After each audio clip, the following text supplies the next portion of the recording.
Good morning! So ngayong araw ay mamalingki ako.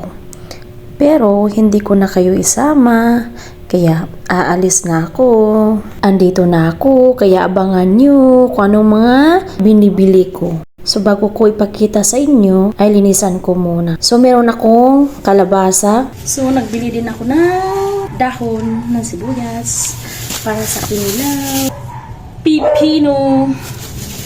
Kaya tara na, samahan nyo na ako. Oops! Uy! Gulat yarn.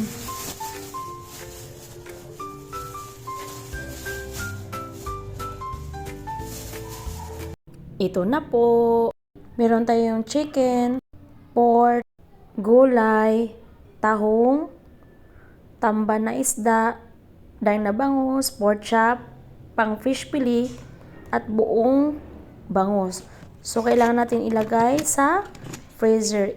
Nakat ko na din yung bangus. Kaya salamat sa panunood.